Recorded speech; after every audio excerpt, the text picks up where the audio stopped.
Okay, so this is being recorded so that we can provide it to people who could not attend. I just want to thank everybody for showing up and registering, coming to the event, spending some time. Hopefully, you will get a lot of value out of this. I want to thank you all for the opportunity. You're all clients of ours, and we really greatly appreciate your business and longstanding relationships we have with many of you. Also, if you know of any group or organization or even your board of directors or whatever would like to have a customized version of this, I'd be more than happy to schedule that. I expect to do at least a couple of these a month next year. So I would like to actually do four a month, one a week to get the message out because I think it's really important that everybody understands this technology and begins to use it. So I'm going to just play a little. As you all know, I'm CEO of Alpine Business Systems. There's a lot of resources for discussing the social, moral, financial, ethical, political, and cultural effects of this technology, but that's not for this discussion. And also, if you could all please mute your microphones, I'd appreciate it. And if you have any questions, put them in the chat, and I'm going to address them at the end. So thank you very much. Just going to run by a short little video that Microsoft has put together using some AI. I saw a video last week that was absolutely mind-blowing, stuff that you could not do 5 years ago. Well, straight to the top, never going down, don't wait for the drop. Stand still, that's the motto, yeah. Brand new bands for the auto, oh. Foot to the ground, full throttle. Big energy for the night like lotto. Y'all talk lots, never this quiet. Life like a Seinfeld plot. Ball full of songs, all of them bombs. Something like a minefield guy, boom. Get it, tickets running out quick. Bet it, never get it outbid. Said it, never had to shout it. They said I couldn't ever do it, okay, how's it? Fit a week worth of work in a minute. Machine well oiled, you know how I stay efficient. To-do list written, I do this different. Hold up, wait a minute, I ain't finished. Okay. Flows the same now. Paved the way to snakes and fakes are chased out. Back to back to back, I changed the pace now. Had to stack the cash until the bank's out.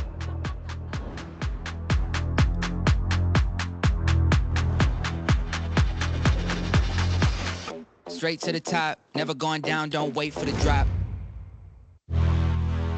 Whoa. Okay, so a lot of codes in there, right?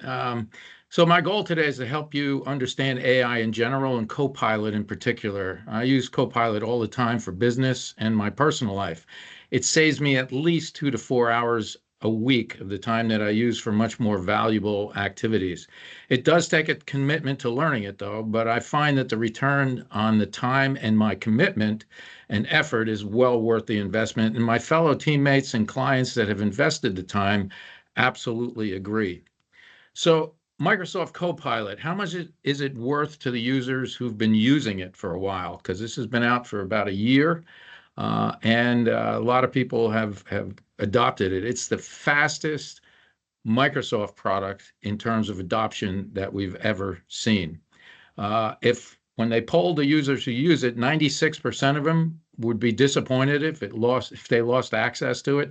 83% absolutely never want to go back to not using it, and 47, almost half of the people polled said that this is going to influence my choice of employer in my next job, if I have a next job. So that's a wake-up call for employers. Employees want this. So we've seen these charts. I'm sure you've seen them, how quick it takes a variety of technologies to get adopted. But the impact to the global GDP, the productivity of the world, is absolutely significant. This goes back to when there was no printing press, and the printing press obviously was a huge technological advancement, but all of these other products and services, as they came online, it's a hockey stick up, and we haven't even hit the inflection point where AI is ubiquitous. So in the past, we've had search machines, right? Publicly available data plus artificial intelligence. And by the way, the term artificial intelligence goes back to the 50s. Google's been using it for years. A lot of the technology companies, we've had it in our lives for ever since smartphones came out and search engines. But the problem with it is if you get data, you don't get real information and answers. You get places to go down rabbit holes, and it's certainly not designed for human conversation. Today, we have answer machines. This enhances our abilities, just like we've had our abilities enhanced by smartphones, every other technology, going all the way back to the printing press. It gives you actionable information, relevant data very quickly, real-time navigation, what's possible with Waze and some of these other navigation, where they crowdsource all of this data from everybody who's using it, millions of people, and be able to provide you with actionable information where there's a traffic jam, how to get around it, and accurate weather forecasts. The meteorological community has gotten together and has actually publicly said that the storms that we had recently were absolutely predictable, and the accuracy of the prediction and the path of the storm was absolutely incredible. Things that they've never seen before because of the AI that's built into all of these forecasting tools. Obviously, self-driving vehicles, the assisted driving vehicles, they improve safety and efficiency dramatically. And this technology actually surpasses our cognitive abilities. We can't think as fast as these machines can. And because of that, they beat us in every strategic game we've set them on, including chess, AlphaGo, Jeopardy, and all that. And obviously, you probably heard that, they can actually take standardized tests like a human being, bar exams, and pass them all. It's incredible. But the greatest impacts we're going to see are in drug discovery, healthcare, and education. What they're doing to find cures for certain diseases, to do non-invasive procedures. They're able to cure migraines without ever, invading your body. They actually bombard an area of your brain with audio signals, very targeted. If anybody's and people walk out, inpatient walk out, and never have a migraine again. What they do with these Da Vinci, assisted surgery machines, absolutely mind blowing. And of course, education. Imagine every student around the world having a personalized assistant and personalized teacher who understands them, their language, and their educational level. It'd be absolutely mind-boggling what you can do in that situation. But you have to remember, this requires a lot of processing. These are actual pictures of data centers. If you've ever seen one, we work in them all the time. These are power-hungry, cooling-hungry machines that sit there. I don't know if anybody's seen, but Microsoft, in order to support the AI initiatives at Microsoft, has actually lit up the 3 Mile Island nuclear plant and did a deal with a power production utility to be able to take all of the power from the 3 Mile Island nuclear plant, dedicated entirely to the Microsoft data centers that look like this. This is obviously creates another challenge. How are we going to get the power for all of this? So as I said, I don't want to go into all the details and the challenges we face with this, but the rewards are absolutely significant. And I think we all have to understand that there are many AIs out there. We'll take a look at what AI is, but it takes a data set, it ingests that data set and puts a lot of intelligence on it, and you can then query that data set for very targeted answers. Everybody's doing this with the data sets that they have. Meta, Apple, Salesforce, Amazon, all of these companies have their own AIs. And if you talk to anybody who uses AI, they don't typically use just one. Depending on what they're looking for and what kind of data they want and where the data exists, they'll use an AI from any number of these companies. And again, we're going to focus today on the Microsoft AI. But all AIs have the same basic structure and framework, okay? You take a large data set, okay, and then you put that into a large language model, add natural language processing and machine learning. So let's start with the large data set. And by the way, I used AI to create a lot of the graphics here. I asked it to create the graphic of a large data set, and it's kind of gave me a large data set, but I said, let me get a little fancy with this. Let me do it in the style of Salvador Dali. Let me do it in the style of Picasso. Let me do it in the style of Van Gogh, and it presented this in the style of Van Gogh. As you can see, it mimics in a way Starry, Starry Night. So it understands all of the art of the world and allows you to create absolutely mind-blowing graphics. So you take this large data set, and that could be in Microsoft world, you'll see it's all of your data in your Microsoft 365. You ingest that into a large language model, which is created by the AI creators, in this case, Microsoft. You then add natural language processing, so it understands context, it understands language, grammar, the meaning of words. When words are put together, what is the meaning of this phrase? The technology understands all of that. And then you do machine learning. When what that basically means is it's a reiterative process whereby the machine continually updates itself and continually gets better and learns more. That's how we're able to have machines that beat anybody on the planet in some of these very skilled games like chess and AlphaGo. AlphaGo is like chess on steroids. It's like playing three-dimensional chess. It has beaten every single AlphaGo player in the world.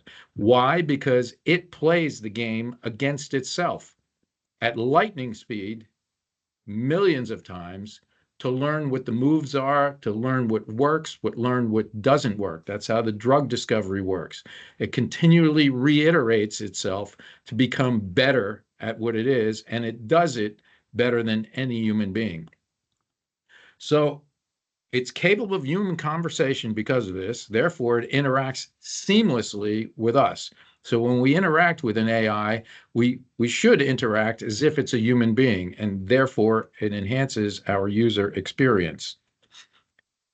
I have to tell you, it's not just my opinion, it's the opinion of some of the deepest thinking experts, everybody from Henry Kissinger, Eric Schmidt at Google, all of these very leaders in technology. They all believe this is the most transformative technology man has ever created, and it's going to have a bigger impact than electricity. If you can imagine, electricity cuts across every part of our life. Every single thing we do. Without electricity, we're almost helpless in a lot of ways. This is going to have a bigger impact than electricity because you're going to be able to use it across multiple avenues. It's going to just absolutely, we used to think it was taking over the internet in terms of importance and impact. No, it's actually bigger than electricity. And it's going to change the life as we know it on Earth. This technology has already done that in our behaviors and our lifestyles. Today's AI is a very personalized AI. That's why they call it Copilot, your personal assistant. It gets to know you. It gives you accurate, relevant answers, detailed analyses. It generates innovative and creative ideas, and it improves through continuous interaction. Just like teams of people, when you get together with somebody and you create a bond, a relationship with them, they get to know you, you get to know them. And what happens is you get continuous improvement of that relationship. So if you look here, you'll see that the AI is going to touch every aspect of our lives. In fact, it already does in some ways. The thing you have to remember that it requires very good prompting. You have to know how to work with it, you know how to use it. If you ask good questions, you're going to get good answers, just like any other relationship. It's all about understanding the context of who you're talking to, what you want out of the relationship, out of the questions. And the better you get at asking those questions, the better answers you're going to get. But you have to relate to it. Think of it as a human being. And it's not a human being. I understand that. But if you relate to it like a human being, and that includes being considerate and polite, you're going to get a lot of value out of it. More value than if you become argumentative, if you get angry, if you start asking it questions about things that it doesn't want to talk about, it'll shut you down. You'll find that as you work with it. But it really understands human sentiment and emotion based on the words we use and also the tone of our voice. Okay. Many years ago, when Siri came out, I was playing with it in the kitchen and I asked it a bunch of questions and I kept reiterating the question. it didn't understand what I was saying. So I turned to my wife and I said, she has no idea what I'm talking about. And Siri immediately came back, and this is 10, 15 years ago, and said, Bill, I'm only trying to help. Well, I knew at that point that we were in a completely new world. So AI in the Microsoft world for us, relevant to us in our businesses and our everyday life, is the Microsoft Copilot. Now, there's many Copilots. There's a free Copilot that you can get. Okay, it uses the web data, and it will not touch your commercial, your private files, emails, and all that. But it's free, and it will use your prompts and the answers to your prompts to get better. Okay, for free, you give it some information, it takes that information, so it improves the model.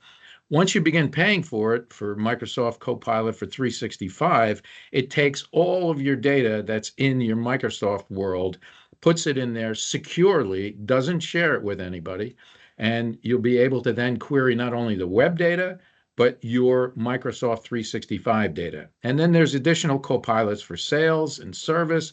These work on different data sets. But we're going to focus again on the Microsoft Copilot for Microsoft 365. It takes you from a foundational productivity to then being able to use the AI inside of all of your Microsoft documents, your emails, and all of that. And it's embedded across all of the Microsoft apps. So when you get the Microsoft 365 Copilot for 365, you'll see icons in all of your apps. It's built right into the application. And again, you can use it to query data that's on the web, all the available data on the internet.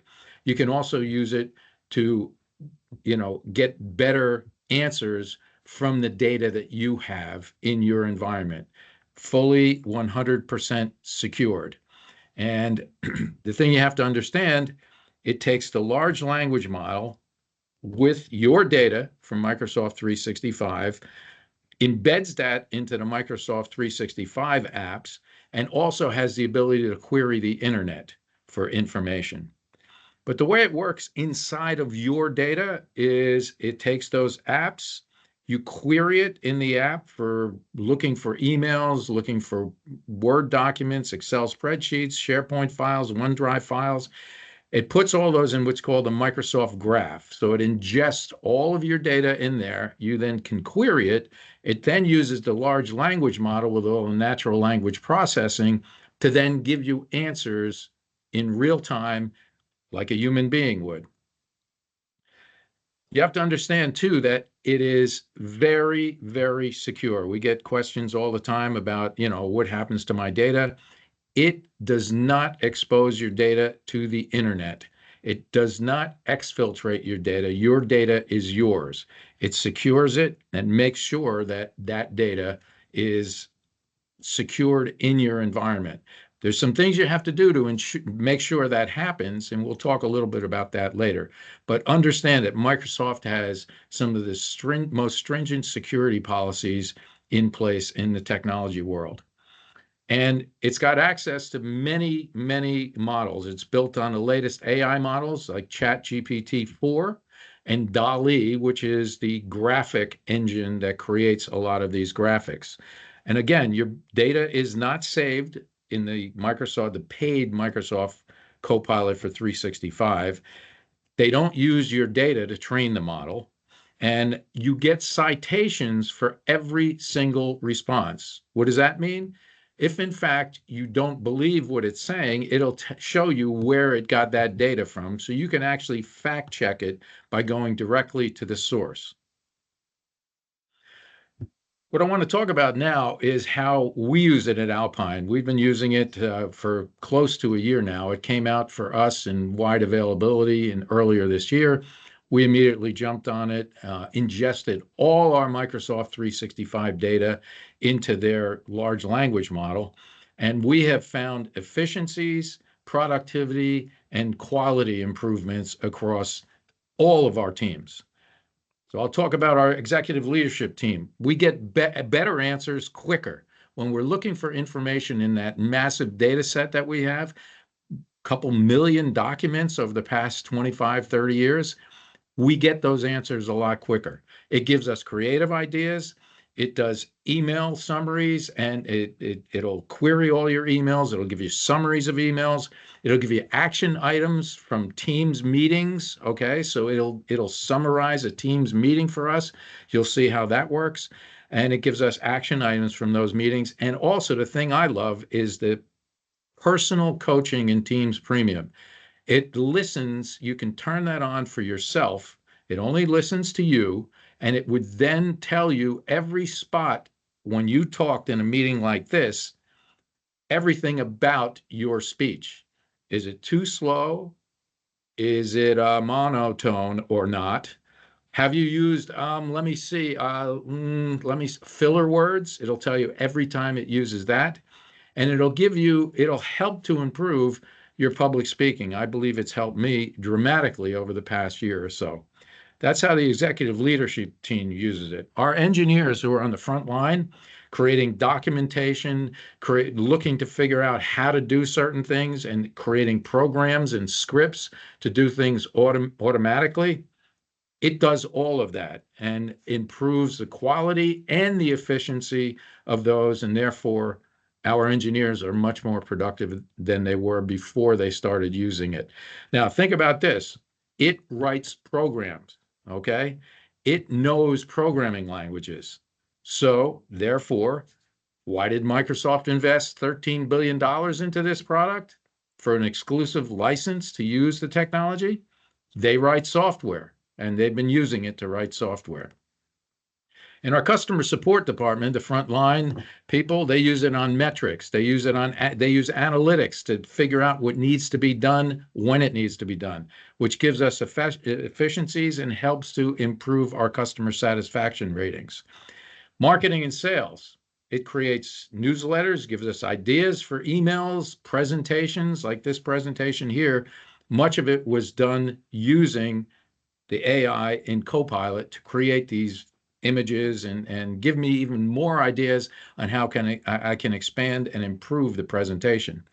For the CFO and shareholders like myself, it gives us business intelligence. We use an AI on our financial reports every single month to understand where issues lie that we may not be able to see immediately, to analyze the data and give us a dashboard every single month, very summarized, very quickly, so we no longer have to dig in deep and do a lot of thinking around this. The AI does a lot of that for us, and it also gives us the ability to forecast what's going to be happening based on those analyses and all of that data. So I'm going to play a few videos now that Microsoft has provided to us regarding how you use it in the products that we all use on a daily basis. Copilot in Outlook can help you prioritize your time and stay on top of meetings. Here you've been invited to a meeting that conflicts with the meeting you're planning to attend. Clearly, you can only attend one. From the meeting invite, you can choose to RSVP with follow. Switching over to your calendar, you can see that you're now following this meeting. Once the meeting starts on Teams, the organizer will receive a notification to record the meeting because someone is following it. Now, after the meeting is done and the recording is ready, Copilot will notify you that the meeting recap is ready for you to review. You can then ask Copilot some questions about the meeting, like, summarize this meeting, or are there any action items for me? That way you can stay on top of things as if you were present during the meeting. I used that yesterday. How many times are you invited to two meetings at the same time? Now, obviously, it's probably not your meeting that you got invited to, so you're not necessarily the star performer in that meeting, but you'd like to know what's going on. You want to keep up with it. You use that follow button to say, I'd like to follow this meeting. And what happens is when the meeting is recorded, you'll be able to get summaries, you'll be able to see the transcript, and you'll be able to actually look at the recording in the meeting as long as the meeting organizer has allowed you to do that. As I said, I use this all the time. I used it yesterday on a meeting that I could not attend. Now, if you use Teams meetings, Copilot in Teams meetings is incredibly powerful. Imagine you have an appointment that conflicts with your weekly business review. What if you could do both? With Copilot, you can opt to follow a meeting. After the meeting ends, Copilot will summarize what you missed. You'll get a notification in Teams when the recap is ready. This recap will highlight content that was shared, summarize notes, and any action items for you or others whose names were mentioned. You see that one of your customers was discussed, and you want to learn more. You can ask Copilot clarifying questions, and it provides a detailed response. It can tell you why a certain decision was made, and gives you helpful context. You can even ask Copilot what other solutions were considered, and it provides citations from the transcript so you can see where Copilot drew these conclusions. It's a huge time saver.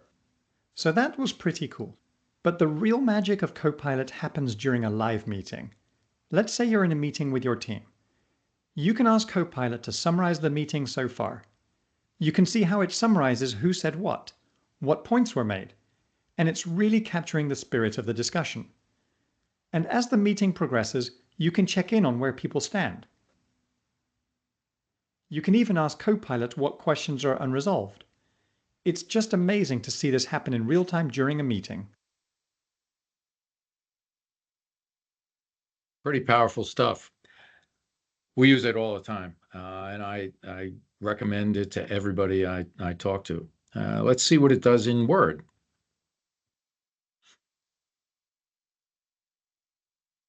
When you've written a paragraph in shorthand, you can highlight it and click Rewrite. Copilot then offers several alternate options to choose from that are all written professionally. And it can translate wordy or complex paragraphs into digestible visualized tables.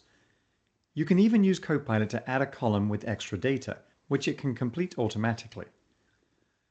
Copilot also makes you the expert on any document.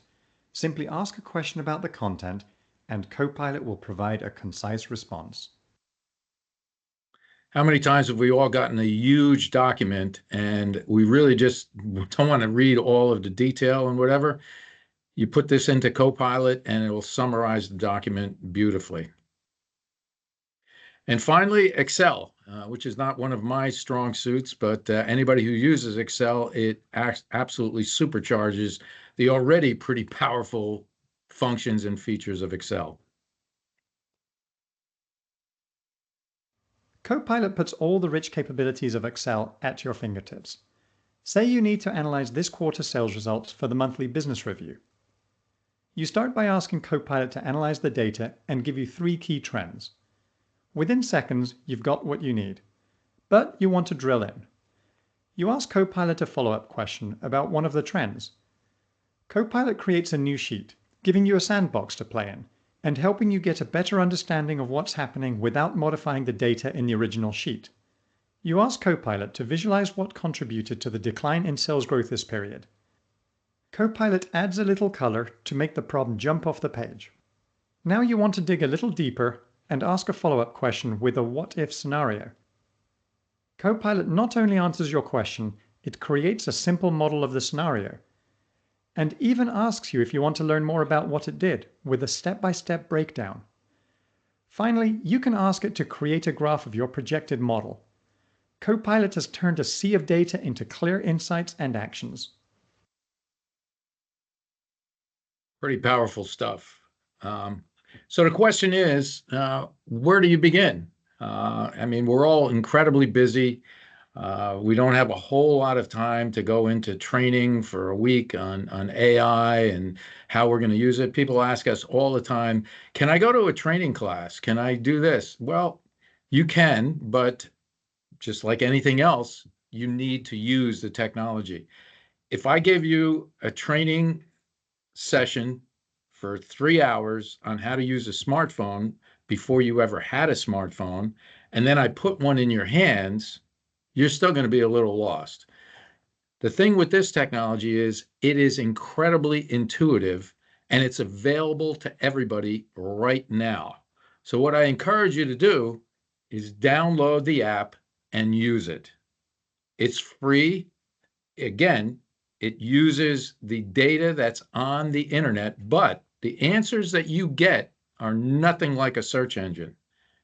It gives you citations, tells you where it picked up the information. You ask questions, you get the answer. I use it every single day. Whenever I'm curious about something, whenever I'm looking for a fact about something, put it into Copilot on my smartphone and gives me all the citations, gives me the answers immediately. When I say immediately, within fractions of a second, it's already answering the question. Put it on your smartphone, the free one, and use it with a personal account, and you'll be able to absolutely blow people's minds with the information that's available literally at your fingertips. You can also go to Copilot Lab. Just go to that site. It's a Microsoft site. It's very easy to find. It has a multitude of information about how to learn how to use Copilot. So people who are looking for how can I learn how to use this, download the app and go to Copilot Lab, and it'll teach you prompting. Introducing Copilot Lab, a new experience that will help people build new work habits for a new AI-powered era of productivity. Copilot Lab is a place to experiment, to learn the art and science of prompting. You'll learn how to turn a good prompt into a great one. Share your favorite prompts with coworkers, and get inspired as we all learn to work in a whole new way together. Yes, it's self-paced. It's exactly what people are looking for when they want to get some training. So get the app, put it on your phone, and begin using it and interacting with it. You're going to learn a whole lot that way. But it's also very important that before we roll this out to an entire organization, we have to do it in a very structured way. Because think about it. The first thing it does when you get your first Copilot license in your organization, and it ingests all of the data into the large language model. They call it the Microsoft Graph. And all of your data is there from the entire organization. Everybody's data is in the large language model at that point. And depending on how that data is secured and permissioned will determine how secure that data is. Typical, right? Makes sense.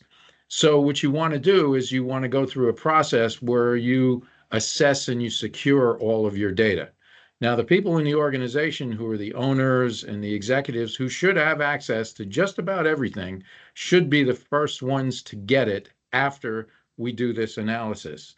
But if you have an organization where you're the owner, you're the person who has the ability to see just about everything in the environment, then you can get a Copilot for M365 license and you can begin querying all of the data in your organization. But it's very important before you begin rolling out to the employees and the staff and all your other teams that we go through that plan, and we can help you with that. It's very simple. Microsoft 365, your data needs to be in Microsoft SharePoint, Microsoft OneDrive. It's on a file server. That data needs to be migrated up into the cloud so it can be ingested then into the large language model. You then have to assess the permissions. We should classify and label everything. So certain data can be exfiltrated. Certain data can never be exfiltrated. Certain data is available to certain people. Certain data is available to everybody. And then we have to put policies around that and create and enforce those policies. Then you need some education and training, helping people to use it, learn how to use it. Then we can deploy it to the general population of your employees. And then ongoing education. This technology changes. When I say every single day, it changes nearly every single day and gets improved. So you have to continually keep up with those advances. And once you're in this ecosystem, you begin to understand what those changes are. Now, understand change is always difficult, and we talk about this all the time. But when you're using this technology, you have to kind of expect that there's going to be some wrinkles along the way as you improve your ability of using it and as it improves its functionality and usability. But once you do all that, if you empower your employees and your teams with these licenses and access to this incredible technology, and you encourage them to use it, you are going to be amazed at some of the things they come back to you with on how they figured out how to use it. And right now, the danger is that something like 40% of people queried, polled, said that they absolutely believe and know that there is rogue AI that the employees are using on their own to do this. So we encourage you to go down this path, begin using it, and begin rolling it out to your employees in a very structured, organized, and most importantly, secure way. So having said all that, a couple things I'd like you to understand is that we need to go back to Microsoft, who's provided us a lot of this technology and is actually allowing us and giving us a lot of support to roll this out to you, our customers. We need to report back to Microsoft that we've actually done this event and that people have attended.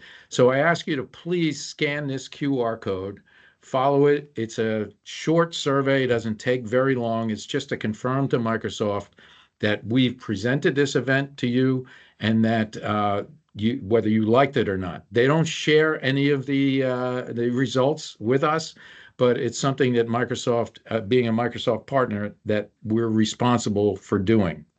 So having said all that, I'm going to open it up to questions. And if I could please have Ben perhaps look at the questions in the chat and ask them.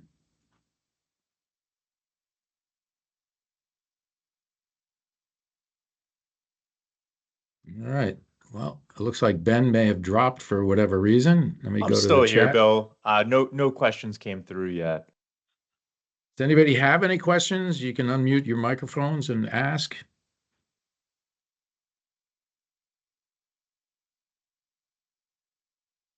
This is Amy Lamb, and thank you, Bill. That was really interesting and informative. I guess the question is, so what we get for free then is just using the web, right? But if we wanted to access our docs and our Excel files and all that, then we need the premium, or we need to upgrade to get that. Is that right?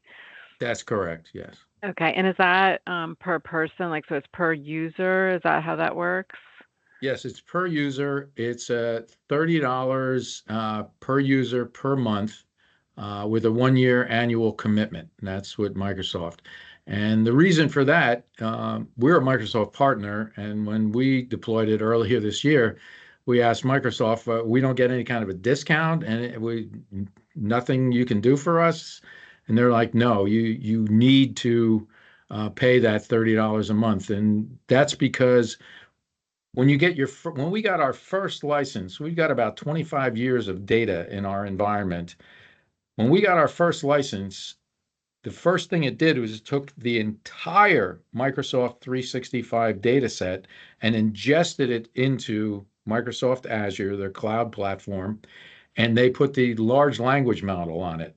Now, in order for them to do that, the amount of technology, the amount of resources are significant to take all of our data. And it took about a week and a half to 2 weeks before all that data was ingested into that massive data center, one of those massive data centers that Microsoft has, in order for the large language model to then begin to interact with us and that data. So this is obviously a financial resource intensive activity, all of this back end processing.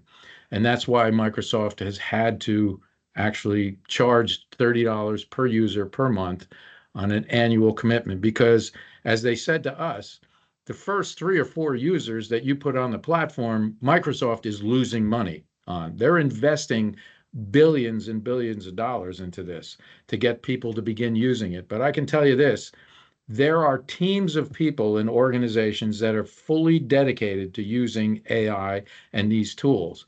And that's why I believe it's imperative for all of us, even if you don't deploy the $30 version or whatever, you begin to understand how to use it, because your competitors, people elsewhere in the world, other businesses are using it, and businesses that you're interacting with are using it. So does that make sense, Karen? Amy, rather? Yeah, yeah, absolutely. It does make sense. And so if you wanted to get started with it, maybe just on one person, let's say, so we would also need Alpine to help us, right? Get all the data secured and all that kind of thing. And then, okay. All right. Thank Yeah. you. Yeah, to do it responsibly, you really have to, and many companies have done this. They realized that, oh wow, this is a great thing. And then they stopped and stepped back and said, we need to approach this very structured, very securely. So yes, definitely you need to do this in a secure fashion. But the problem is that these AIs are out there. I mean, there's many of them. Google's got an incredible AI for the web data and anybody who's on a Google platform, and people are using those to actually act upon some of your internal data, and that's a danger that we're seeing in IT. Thank Bill, you. hi, this is Jen from Everest Community Services. How are you? Um, Great, Jen. I have a quick question. So, in our environment, we are behind in terms, like everything is on a file share. We are, slowly but surely planning to, transfer over to SharePoint and OneDrive, et cetera. But in the interim, is there a way to utilize this for like an individualized project that maybe only specific data could be uploaded to where the AI or Copilot can actually access it to utilize it for, like I said, one project? Absolutely. Hmm. Yes. You can target the data. You can start with a very small data set. You can Hmm. deploy it. We can configure it in such a way. But the real exciting thing, and many of you work at nonprofits, I see here. One of the most amazing things that I saw last week when I was out at a big industry event, and I'm working with a couple of partners who've developed it, is they've developed AI specifically for grant writing and to be able to um, answer, grant requests, provide grant requests much more efficiently and cut down the amount of time and improve the quality of those requests. There's companies doing that around the country for a variety of nonprofits, Volunteers of America, and a couple other ones. I know these people who are doing that. I'm very excited about how we can bring that to our customers and our clients who can take advantage of some of that technology right now.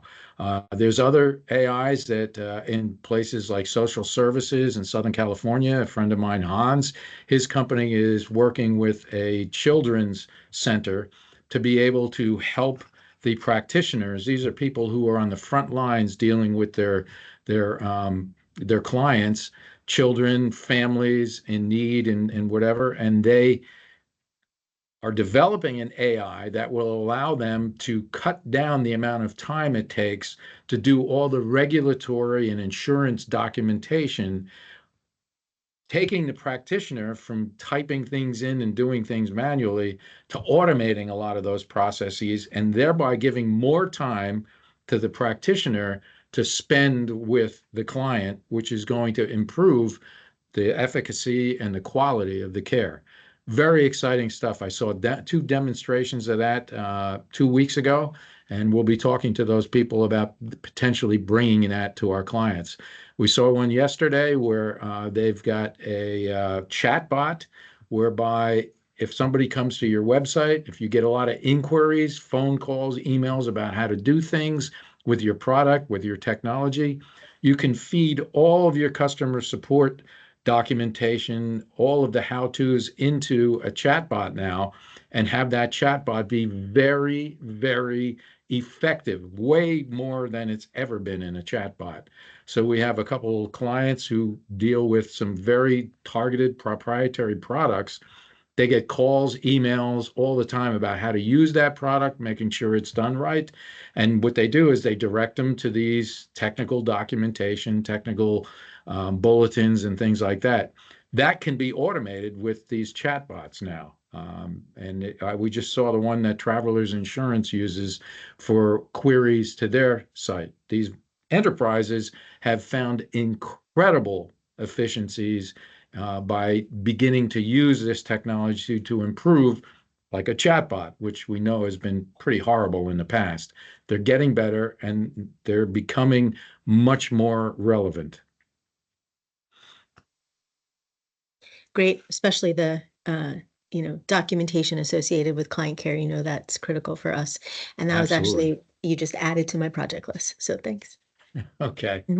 Yeah, we'll be in touch. We're out there on the front lines talking to people all the time about this, who's doing what, because we believe, listen, I have a moral imperative, I believe, to get this information out there so that my clients, everybody in the world, can begin using this technology ethically, responsibly, and securely. Because there's people all over the world using this, and many of them are adversaries. China, Russia, North Korea, and Iran all have significant AI initiatives. In fact, Putin said, the country that dominates AI will dominate the world. Okay.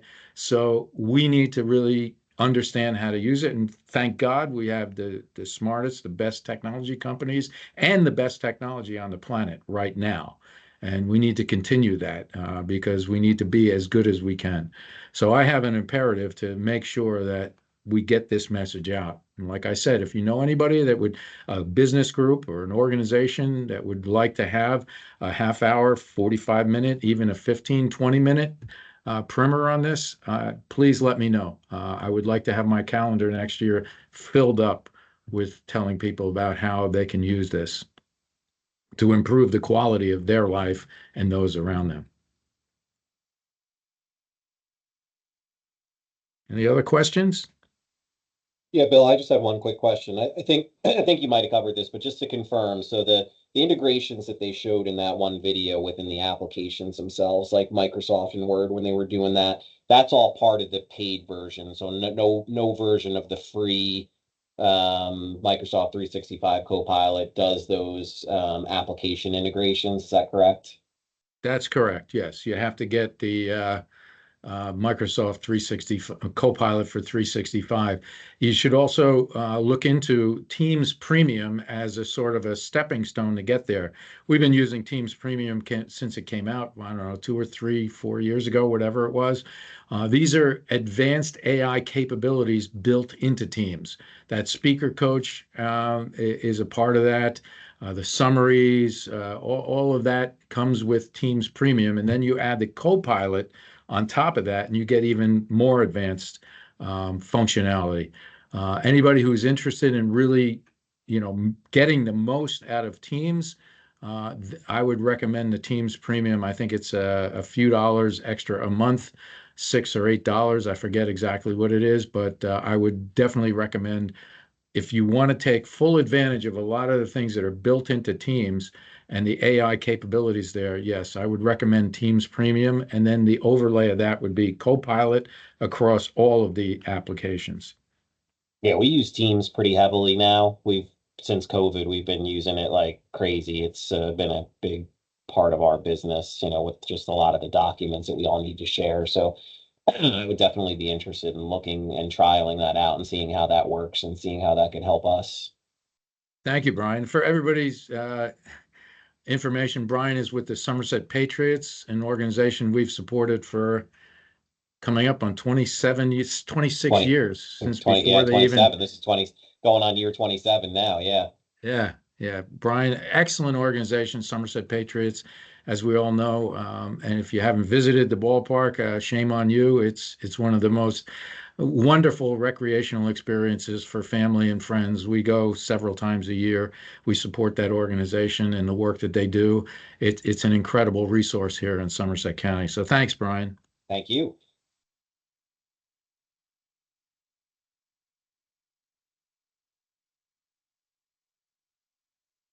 All right, I guess if nobody has any other questions, I'm going to stop the recording now. Please, again, like I said, please scan this QR code to make sure that we can